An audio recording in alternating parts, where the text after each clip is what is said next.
자, 인간이 사는 어느 사회이든 또 어느 국가이든 정말 중요한 것이 있습니다. 그것은 지도자가 누구냐라는 것입니다. 자, 조선시대 3대 제3번째 왕 태종 이방원은 이성계의 오남 5번째 아들입니다. 자, 그 태종을 말할 때 그 가장 크게 보는 업적이 있습니다. 그것은 다름 아닌 조선시대의 가장 뛰어난 왕인 바로 세종이 마음껏 일할 수 있도록 그 터전을 마련해 준 것입니다. 태종 이방원은 직후에 왕권의 강화를 위해서 정적, 이 정적은 우리 조상도 들어가요. 정도전이 우리 조상인데 가장 강한 정적이 정도전이었어요. 그때 우리가 멸문지화 완전히 사라질 뻔했는데 아무튼 이렇게 살아남아서 지금까지 있는데, 아무튼 정도전뿐만 아니라 왕권의 위협이 된다고 판단되면 자신의 그 집권에 기여한 공신이든지 또 위척들을 가차없이 냉정하게 숙청하였습니다. 자, 그 모든 것을 다음 왕을 위해 실행했던 것입니다. 그 토대 위에 바로 세 번째 아들인 이 세종 제4대 왕이 탄생할 수 있었습니다. 자, 우리가 세종을 말할 때 바로 세종대왕이라고 합니다.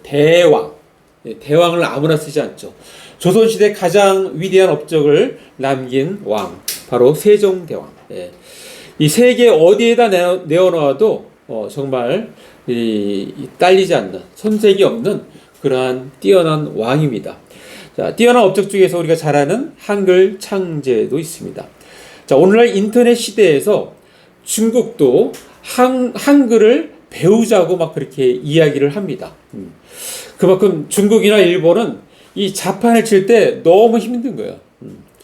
휴대전화로 문자를 보낼 때 한글로는 5초면 되는 문장을 중국이나 일본 문자는 35초가 걸린답니다. 35초. 그러니까 우리나라보다도 7배 늦게. 그만큼 이 속도가 강조되는 시대에서는 우리나라에 뒤처질 수밖에 없습니다. 자, 24개의 자음과 모음만으로 자판 내에서 모든 문자 입력을 단번에 해결할 수 있는 한글은 이 하늘의 축복이자 과학입니다. 세계 모든 기자들이 모였을 때 그 말을 따라서 쓰는 사람은 한국 사람밖에 없습니다. 정말 그렇게 한글이 그렇게 위대한 글자입니다. 자, 임진왜란 때 이순신 장군이 아니었으면 우리나라는 존재하지 않았을 수도 있습니다. 자, 당시 일본의 군사력과 실력은 하늘을 찔렀고, 당시 그 도요토미 히데요시는 일본 사람이 가장 존경하는 그러한 아주 권력의 정점에 서 있던 사람이었습니다. 조선과 명나라를 집어삼킬 만한 힘이 있었습니다. 자, 그러나 그 꿈은 바로 이순신 장군으로 인해서 완전히 깨졌습니다. 이순신 장군만 만나면 힘을 못 쓰고 패하는 통에 그들은 가까스로 자신의 본국으로 후퇴할 수밖에 없었습니다. 자, 그들의 책을 보면 정유재란 후 철수하고 이렇게 돌아오는 그 모습을 묘사한 부분이 있는데, 마치 그 모습이 지옥에서 막 살아나온 사람들의 표정이었다고 그렇게 적고 있습니다. 이순신 장군은 일본 군인에게 지옥을 맛보게 한 그러한 장본인이었던 것입니다. 자, 대한민국 탄생에 최고의 역할을 한 초대 대통령 이승만, 그가 없었다면 아마도 대한민국은 탄생할 수 없었을 것입니다. 즉, 탄생할 수 없었던 대한민국이 이승만이라는 위대한 지도자로 인하여 탄생이 되었다는 것입니다. 자, 오늘날 이 40% 넘는 좌파에 의해서도 대한민국이 흔들리고 있습니다. 자, 우리나라 해방 후 사회주의 지지자와 공산주의 지지자를 합하면 75%였어요. 지금보다 훨씬 더 많은 숫자가 바로 소위 말해서 좌파라고 할 수 있는 그러한 어떤 지지 세력이었는데, 그럼에도 불구하고 이렇게 사회주의, 공산주의 넘어가지 않았던 것은 바로 이승만이라는 탁월한 지도자가 있었기 때문입니다. 자, 당시 이 사회주의를 추구하는 것은 전 세계적인 현상이었습니다. 대부분의 그 지식인들이 사회주의를 되게 좋아했습니다. 당시 신생 독립국의 대부분의 나라가 이게 사회주의로 넘어갈 때 우리나라는 넘어가지 않았던 이유는 바로 이 사회주의 공산주의에 대해서 꿰뚫어보는 바로 이승만이 있었기 때문입니다. 자, 1917년 러시아 혁명 이후 그 나라가 어떻게 살고 있었는지 그 실상을 아는 사람은 거의 없었습니다. 좋은 것만 이렇게 발표하고 나쁜 거는 감췄기 때문에, 철저히 감췄기 때문에 그렇습니다. 근데 이승만은 그 현장을 직접 갔어요. 러시아를 여행하면서 그들의 직접 현장을 눈으로 직접 목격했습니다. 그래서 이 공산주의, 사회주의, 이것은 정말 우리가 듣는 거하고는 이론하고는 완전히 다르구나. 그것을 그때 알았던 것입니다. 자, 그래서 그 이후에 이승만은 세계적으로 알아주는 반공주의자가 되었습니다. 반공주의자. 그때 당시 미국에서는 여전히 사회주의 공산주의를 좋게 생각할 때였어요.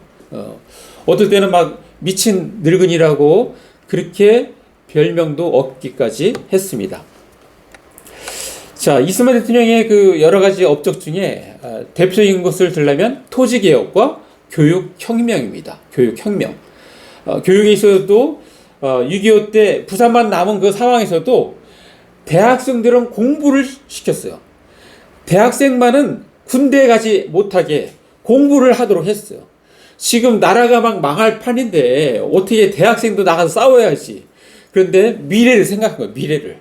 미래를 생각해서 그래서 이승만의 그 고집대로 그렇게 공부를 했고 그들이 다시 휴전되고 나서 다시 지도자로 해가지고 나라가 이렇게 발전할 수 있는 그러한 기틀을 마련했던 것입니다. 우리가 가장 유학이 많았던 때가 바로 이승만 대통령 때예요. 박정희 대통령도 유학생 중에 한 사람이었습니다. 자, 반면에 세상에는 최악의 지도자들이 있습니다. 제가 챗 GPT에다가 질문을 했습니다. 세계적으로 최악의 지도자는 누구입니까? 라고 질문했더니 답변이 이렇게 나왔어요. 최악의 지도자를 정하는 것은 주관적이지만 어쩜 이렇게 말을 잘하는지 모르겠어요. 주관적이지만 역사적으로 허시, 메메드, 알 카다피와 김일성 같은 인물들이 많은 비판을 받았습니다. 제가 생각한 인물이 안 나와가지고 근데 김일성이 나온 거에 대해서 제가 특별했습니다. 그래서 제가 또 한 번 질문을 했습니다. 자, 캄보디아에서 최악의 지도자는 누구입니까? 그랬더니 캄보디아의 최악의 지도자는 폴포트가 유명합니다. 제가 원했던 인물이에요. 그의 집에는 캄보디아에 대한 극악한 인권 침해와 대량 학살로 기억되고 있습니다. 이 폴포트는 1975년 4월 17일 그가 소위 말해서 적화당, 공산당을 이렇게 조직을 하고 리더로 있었는데 프놈펜, 수도인 프놈펜을 점령하고 나서 공산주의 혁명을 선포합니다. 자, 그 후 그의 집에는 공포와 또 폭력으로 가득 찼습니다. 자, 그는 국내 인구 4분의 1에 달하는 수백만 명의 캄보디아인을 고문, 학살, 강제노동, 기아 등의 가혹한 방법으로 살해했습니다. 그래서 이러한 것을 이렇게 사회학적으로 킬링 필드라는 단어가 여기서 나왔습니다. 이 잔악한 정권은 4년 정도 하고 또 다른 나라, 바로 이웃의 베트남의 군사 개입으로 무너지게 됩니다. 자, 그래서 이 폴포트는 2006년에 사망을 하게 되는데요. 이 사람으로 말미암아 4분의 1 국민이 죽었으니까 그 국민은 얼마나 큰 고통을 받은 것입니까? 자, 이를 볼 때 국민이 지도자를 잘 만나는 것이 복임을 우리는 알 수 있습니다. 자, 세상을 주관하시는 하나님께서는 이방인의 왕을 세워 역사의 물줄기를 바꾸시고 성경의 예언을 응하게 하는 그러한 일도 있었습니다. 가장 대표적인 것은 남유다가 바벨론으로부터 멸망당하고 나서 70년이 되어서 이스라엘 백성들을 다시 예루살렘으로 귀환시킬 때, 자, 하나님께서는 페르시아 왕, 우리 세상으로 이해할 때 페르시아 왕 초대 왕, 바로 키루스, 우리 성경에서는 고레스라고 하는데 바로 키루스를 세우셔서 바벨론을 망하게 하시고 그 왕에게 주셨던 사명을 상기시키면서 하나님의 예언을 성취시키십니다. 자, 이 키루스 왕, 고레스 왕은 자기를 왕으로 세우신 그 신의 음성을 그대로 따를 수밖에 없었습니다. 자, 그 신의 음성, 그것을 에스라 선지자는 자, 이렇게 표현합니다. 에스라 선지자, 에스라의 1장 1절. 자, 우리 한번 같이 읽겠습니다. 시작. 바사왕 고레스 원년에 여호와께서 예레미야의 입을 통하여 하신 말씀을 이루게 하시려고 바사왕 고레스의 마음을 감동시키시매 그가 온 나라에 공포도 하고 조소도 내려 이르되. 예, 이 바사라는 것은 페르시아라는 거예요. 고레스, 키루스. 자, 예레미야 입을 통하여 하신 말씀을 이루게 하시려고 어떻게 했다고요? 바사왕 고레스에게 마음에 감동을 주셔서. 예. 자, 2절도 보겠습니다. 2절 제가 읽습니다. 바사왕 고레스는 말하노니 하늘의 하나님 여호와께서 세상 모든 나라를 내게 주셨고 나에게 명령하사 유다 예루살렘의 성전을 건축하라 하셨나니. 자, 이 사람은 하나님을 섬기고 믿는 사람이 아님에도 불구하고 자기가 왕이 된 것은 전적으로 그 하나님이라는 신, 그 신이 나를 도왔기 때문에 했다는 것을 본인은 알고 있어요. 그래서 이렇게 고백하는 거예요. 여호와께서 세상 모든 나라를 내게 주셨다. 근데 그분이 내게 명령했다. 안 들을 수가 없죠. 안 들을 수가 없어요. 자, 3절. 자, 3절도 같이 있습니다. 시작. 이스라엘의 하나님은 참 신이시라. 너희 중에 그의 백성 된 자는 다 유다 예루살렘으로 올라가서 이스라엘 하나님 여호와의 성전을 건축하라. 그는 예루살렘에 계신 하나님이시라. 예. 자, 이렇게 정말 초대왕, 위대한 왕이 명령을 하는데 그 명령을 안 따를 사람이 어디 있어요? 근데 당시에 이스라엘 입장에서 볼 때 도대체 이 상황에서 어떻게 우리가 예루살렘으로 귀환할 수 있어? 어떻게 옛날 고국으로 돌아갈 수 있어? 절망적인 상황에서. 그런데 뭐 어떻게 해요? 하루아침에 왕을 바꿔버리니까, 그 바뀐 왕이 선포해버리니까 그냥 눈앞에 그 일이 펼쳐진 것입니다. 약속이 이루어진 것입니다. 자, 이 사건을 볼 때 하나님의 위대하심이 놀랍지 않습니까? 우리가 믿는 하나님이 바로 이러한 하나님이십니다. 아멘. 과거뿐만 아니라 오늘날 신약시대에 와서도 하나님께서는 자신의 뜻대로 지도자를 세우십니다. 자, 예수께서 부활 승천하시고 이제 본격적으로 복음이 전파되는데 문제는 제자들 중에 외국어를 사용할 줄 아는 사람이 없었습니다. 어부 출신이, 예? 글자도 모르는, 자기 글자도 못 쓰는, 자기 이름도 글자를 쓰기 힘들어하는 사람이 어떻게 외국어를 할 수 있습니까? 근데 복음이 이제 전 세계적으로 본격적으로 뻗쳐나가야 되는데 이걸 누가 해요? 제자들이 해야 되는데. 예. 자, 그때 하나님께서는 한 인물을 주목하셨습니다. 예. 자, 그 인물은 아주 특별하게도 예수 믿는 사람이 핍박하는데 가장 앞장을 섰던 사울이라는 사람이에요. 예. 이 사울이라는 사람은 아주 그때 당시에 정말 최고의 학문을 다 익힌 사람이에요. 이 사도 바울은, 사울이 이제 사도 바울이 되는데 이 사람은 히브리어, 헬라어, 라틴어를 다 구사할 줄 아는 사람이에요. 예. 근데 이 사람이 예수 믿는 사람을 그렇게 핍박을 했는데 이날도, 자, 지도로 보면 이 예루살렘 다메섹이 있죠. 다메섹은 국가를 벗어나는 거잖아요, 지금. 그죠? 유대의 그 지역을 벗어나는 거예요. 다메섹에 뭐 하라고 하고 있었냐면 공문을 가지고 예수 믿는 사람은 다 잡아들이라. 그 공문을 가지고 가고 있는 상황이었어요. 지금 예루살렘에서 비교해보면 다메섹은 약 240km 되는 그 거리예요. 그 거리. 자, 그런데 자, 여기서 아주 극적으로 예수님이 직접 나타나신 거예요. 강한 햇빛으로 나타났습니다. 자, 그러면서 그 강한 햇빛을 보니까 순간 이 사도 바울은 눈을 뜰 수가 없었어요. 땅에 엎드려 소리가 있는데 사울아 사울아 내가 어찌하여 나를 박해하느냐, 그렇게 말씀이 들려오는 거예요. 순간 이렇게 눈이 감겨진 상태에서 주여 누구시니까 누구시니까 그랬더니 예수님께서 나는 내가 박해하는 예수라, 그렇게 말씀을 하셨습니다. 자, 이 사건으로 이 눈을 먼 상태에서 당장 다른 사람 도움 없이는 움직일 수가 없어요. 그래 옆에서 부축을 받고 다메섹까지 갑니다. 그 충격이 너무 커가지고 뭐 밥도 먹지도 못하고 마시지도 못했어요. 눈은 지금 장님인 상태에 있고요. 이게 3일 동안. 자, 3일 동안 무슨 생각을 했겠습니까? 도대체 이게 어떻게 된 거야? 아니 내가 그토록 열심히 섬겼던 하나님을 내가 박해하고 있다고? 내가 핍박하고 있다고?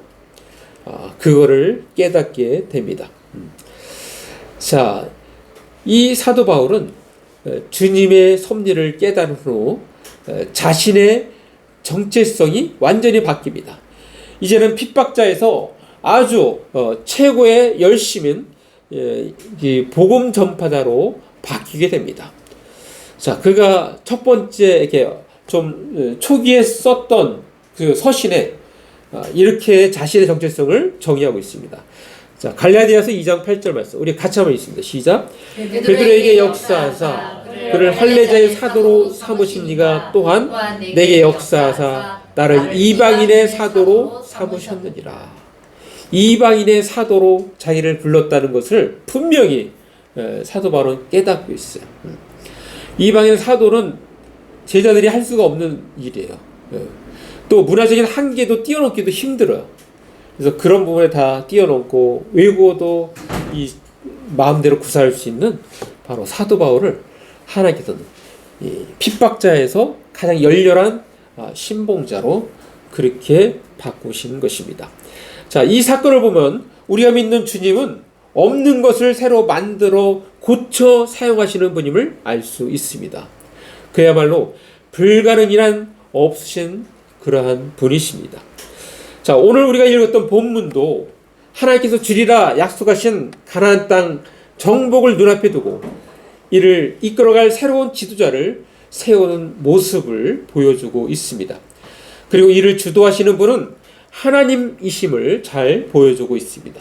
하나님은 모세의 뒤를 이을 지도자로 바로 눈의 아들 여호수아를 지명하신 것입니다. 그리고 그 여호수아를 이스라엘 백성들이 인정할 수 있도록 그 장치를 모세에게 알려줍니다. 오늘 본문이 바로 그 모습이에요. 소위 권한 위임식을 통해서 이스라엘 백성들이 여호수아가 바로 나의 후계자로서 지도자로 여러분의 영적 권위를 행사할 것입니다. 이것을 보여준 것입니다. 자, 이와 같이 하나님은 주도적으로 지도자를 세우십니다. 자, 오늘 말씀 제목 하나님은 지도자를 세우십니다는 보다 더 자세히 한다면 제목이 이렇습니다. 하나님은 지도자를 세우시고 그에게 능력을 주십니다. 능력을 주십니다. 단지 지도자로 세우는 것으로 끝나는 것이 아니라 그에게 지도자에 걸맞는 능력을 주십니다. 자, 어떻게 보면 모세보다 더 용기 있는 지도력이 필요합니다. 자, 하나님께서 약속하신 가나안 땅은 거저 얻어지는 땅이 아닙니다. 모세는 광야에서 잘 이스라엘 백성을 안내하는 역할을 했지만 그러나 가나안 땅은 전쟁을 해서 그들과 싸워서 그들을 정복하고 그들의 땅을 빼앗고 그들을 진멸시키고 그 어마어마한 일이잖아요. 그 일을 감당해야 될 여호수아, 오히려 더 큰 지도력이 필요한 여호수아입니다. 그 여호수아가 정말 모세가 이제 죽고 나서 본격적으로 자기가 리더로서 지도자로 그 일을 할 때 얼마나 그 마음에 두려움이 있었겠습니까? 그때 하나님께서 말씀하신 말씀, 그 말씀 한번 보겠습니다. 여호수아 1장 7절 말씀 우리 한번 같이 읽습니다. 시작. 오직 강하고 극히 담대하여 나의 종 모세가 내게 명령한 그 율법을 다 지켜 행하고 우로나 좌로나 치우치지 말라. 그리하면 어디로 가든지 형통하리니. 자, 하나님께서 여호수아를 이스라엘 지도자로 세우실 뿐만 아니라 그 일에 걸맞는 능력을 주시겠다고 말씀하십니다. 자, 다만 조건이 있다면, 내가 그렇게 도와주는데 조건이 있다. 그 조건이 뭐예요? 중간에 나의 종 모세가 내게 명령한 그 율법을 다 지켜 행하고 우로나 좌로나 치우치지 아니하면, 그 조건이에요. 그것만 하면 내가 너와 함께해서 정말 너가 하고자 하는 일을 다 이루게 하겠다. 자, 사랑하는 남부장교 성도 여러분, 오늘 말씀 제목, 하나님께서 지도자를 세우시고 그에게 능력을 주신다는 것은 우리에게 어떤 의미를 줍니까?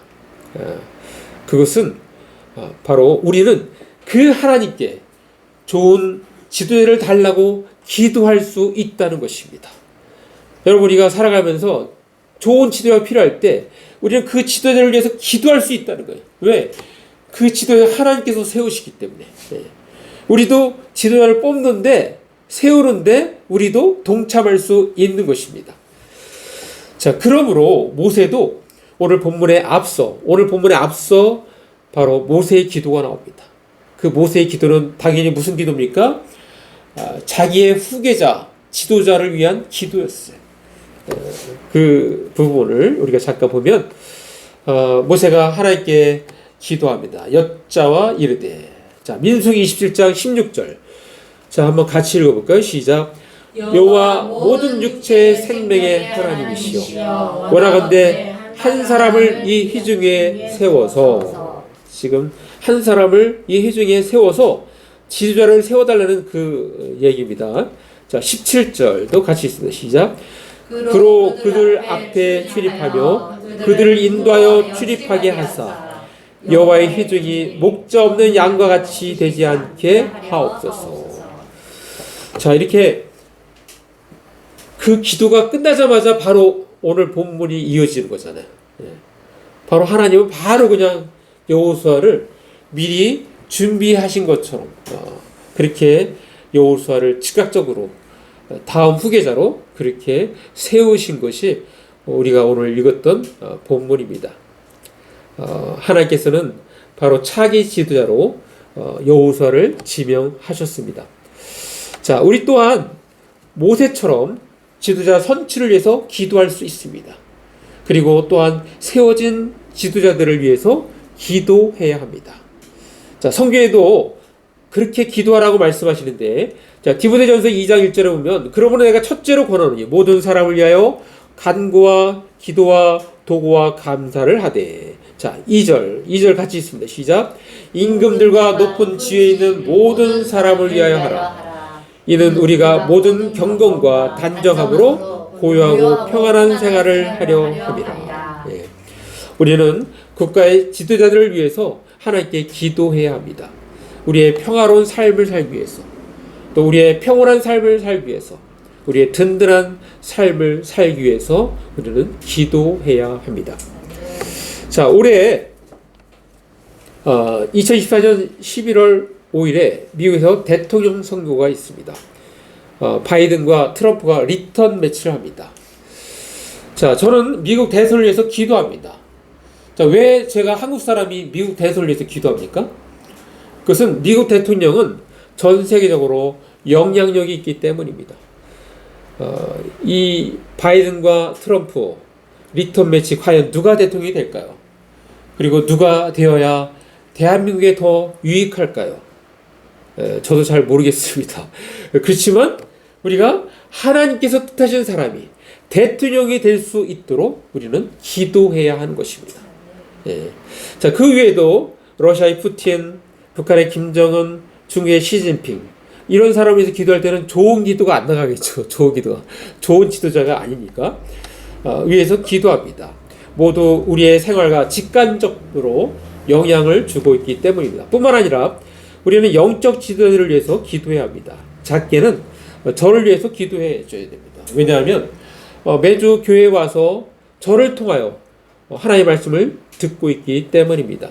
자, 그러므로 성령 충만하여 여기의 말씀을 잘 준비하고 증거할 수 있도록 그렇게 기도해 주셔야 합니다. 자, 그리고 우리 한국교회를 위해서 기도해야 합니다. 특별히 올해 9월 22일부터 9월 28일 진행되는 2024 서울 인천 제4차 로잔대회를 위해서 기도해야 합니다. 세계적인 복음 전도자였던 빌리 그레함과 존 스투가 주축이 돼서 1974년 스위스 로잔에서 진행된 대회가 시작이 되었던 것입니다. 자, 이 대회는 전 세계 모든 지역에 예수 그리스도와 진리를 증거하기 위해 복음주의 지도자들이 참여하면서 운동으로 확장되어 오늘에 이르렀습니다. 이번에 하는 것이 4차인데 벌써 50년, 이번에 하는 게 50주년이에요. 50주년. 50년 그 사이에 이번에 모이는 게 4차니까 4번밖에, 그러니까 3번밖에 못 모인 거예요. 거의 10년이 넘어도 한 번씩 이루어지는 대회가 바로 로잔 대회입니다. 자, 이것을 위해서 우리는 기도해야 합니다. 여기에 필요한 재정이 다 채워질 수 있도록. 과거에는 다 미국이 다 했어. 미국이 모든 기술자를 데려와서 다 했는데 여기는 한국이 모든 IT나 이런 게 다 발전됐잖아요. 미국에서 올 필요가 없는 거예요. 우리가 다 하겠다. 대신 또 돈이 또 들어갈 거 아닙니까? 그런 부분들 잘 준비되게 해달라고 위해서 기도해야 합니다. 우리나라 한국교회뿐만 아니라 세계적인 영적 지도자들을 위해서도 기도해야 합니다. 자, 사랑하는 남부장학교 성도 여러분, 하나님께서 지도자로 세우시고 그에게 능력을 주신다면 우리는 또한 과연 하나님께서는 어떤 사람을 지도자로 세우시는지도 관심 있게 보아야 할 것입니다. 그리고 내가 그러한 사람이 되면 좋지 않겠는가 하는 그러한 측면에서도 우리는 살펴보아야 합니다. 자, 오늘 본문에서 그 힌트를 얻을 수 있습니다. 자, 민수기 27장 18절. 자, 우리 한번 같이 읽습니다. 시작. 여호와께서 모세에게 이르시되 눈의 아들 여호수아는 그 아래 영이 머무는 자니 너는 데려다가 그에게 안수하고. 자, 여호수아의 특징이 나옵니다. 여호수아는 어떤 사람이라고요? 그 안에 영이 머무는 자리. 그 안에 영이 머무는, 그 안에 성령이 머무는 자라는 것입니다. 또 이것이 현대어 성경으로 보면 그에게는 나 여호와의 숨결이 늘 머물러 있다. 여호와의 숨결이 늘 머물러 있다는 거예요. 이거는 우리도 적용할 수 있는 거잖아요. 여호와의 숨결이 늘 나와 함께 할 수 있도록. 자, 또 초대교회 때 교회에서 일꾼을 세울 때 그 조건이 무엇이었는지 또 이렇게 살펴보면, 자, 사도행전 6장 3절에 제가 읽습니다. 형제들아, 너희 가운데서 성령과 지혜가 충만하여 칭찬받는 사람 일곱을 택하라. 우리가 이 일을 그들에게 맡기고. 자, 교회 지도자를 세울 때, 일꾼을 세울 때 성령과 지혜가 충만한 사람, 칭찬받는 사람, 이런 사람을 세웠다는 거예요. 또 하나님께서 이스라엘의 초대왕 사울왕을 폐하시고 새로운 왕 바로 다윗왕을 세울 때, 그 다윗왕을 세울 때 그 다윗왕은 어떠한 특징을 가지고 있었을까요? 그것에 대해서 우리가 알 수 있는 것이 바로 사도행전 13장 22절입니다. 자, 우리 한번 같이 읽습니다. 시작. 폐하시고 다윗을 왕으로 세우시고 증언하여 이르시되 내가 이새의 아들 다윗을 만나니 내 마음에 맞는 사람이라 내 뜻을 다 이루리라 하시더니. 다윗은 어떤 특성이 있어요? 내 마음에 맞는 사람이라. 내 마음에 맞는 사람이라. 자, 지금 세 가지를 우리가 봤습니다. 이 몇 가지를 볼 때 하나님께서는 외모로 사람을 평가하지 않으시고 내면을 중요시 여기신다는 것을 우리는 알 수 있습니다. 우리가 말씀과 기도로 우리의 내면을 잘 가꾸면 우리 또한 주님 앞에 쓰임받을 수 있음을 우리는 고백할 수 있는 것입니다. 자, 마무리합니다. 우리가 사는 이 세상은 지도자가 누구냐가 무척 중요합니다. 자, 그래서 성경은 위정자들을 위하여 기도하라고 말씀하십니다. 그리고 지도자는 하나님께서 세우십니다. 따라서 우리는 중요한 때마다 좋은 지도자를 세워달라고 이렇게 우리가 하나님께 기도해야 합니다. 그리고 하나님께서 세운 지도자를 위하여 끊임없이 기도해야 합니다. 왜냐하면 우리의 삶과 직간접적으로 영향을 주고받기 때문입니다. 그리고 하나님께서 주목하시는 우리의 내면을 말씀과 기도로 또 성령으로 채워서 각자의 삶에 있는 곳에서 주님으로부터 쓰임받는 인생이 되어야 합니다. 우리 모두 영적 지도를 위하여 기도할 뿐만 아니라 주께서 주목하시는 우리 각자의 내면을 아름답게 가꾸어가는 저와 여러분 되시기를 간절히 바랍니다. 네, 자, 기도하겠습니다. 말씀 생각하시면서 잠깐 1, 2분 우리 기도로 나아갑니다. 오 아버지 하나님 감사합니다. 오늘도 우리에게 말씀 주시니 감사합니다. 하나님 그렇게 살 수 있도록 주님 도와주시옵소서. 먼저 하나님은 지도를 세우시는 분이십니다. 그렇다면 아버지 우리는 그 지도를 세울 때 하나님께 기도할 수 있습니다. 우리 아버지 기도로 지도자를 세우는데 동참하게 해주시고 또 선출된 그 지도를 위해서 우리는 계속해서 기도하는 저희들이 다 되게 하여 주시옵소서. 예수님의 이름으로 기도합니다.